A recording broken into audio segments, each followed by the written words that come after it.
বাড়ির থেকে আসলাম খুবই বারাক্রান্ত হৃদয়ে, যদিও ঈদ ছিল আনন্দের, ঈদ ছিল। তো এবছর দীর্ঘ সময় পাওয়ার জন্য যানজট কম ছিল, স্বাভাবিক জীবনযাত্রা ছিল।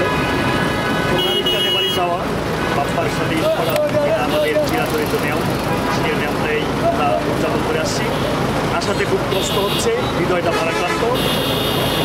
এশিয়া টেলিভিশনকে ধন্যবাদ জানাই। না, বাবা মাকে স্বাভাবিকভাবে রেখে আসতে তো কষ্ট লাগছে, যখন বছর দুবারই যাওয়া হয়, ব্যস্ততার জন্য আসলে চলে আসা, কিন্তু নারীর টান তো আছেই।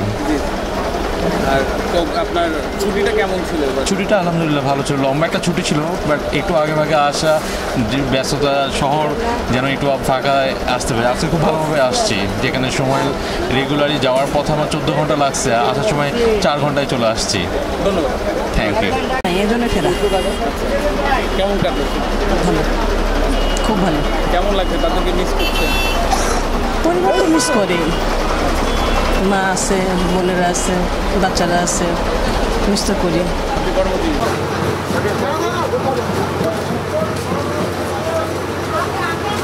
না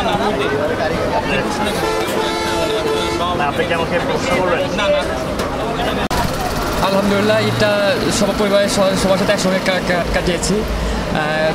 এরপরও এখন সবার তো আসার মন চায় না, হ্যাঁ, সবাইকে রেখে এখন যে যার অবস্থান থেকে আমাদেরকে সবাইকে ছেড়ে আসতেই হয়।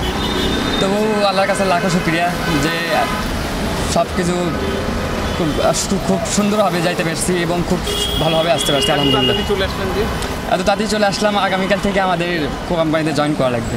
অফিস শুরু? হ্যাঁ, অফিস শুরু, আগামীকাল থেকে কর্মজীবন শুরু। ধন্যবাদ, তো থ্যাংক ইউ।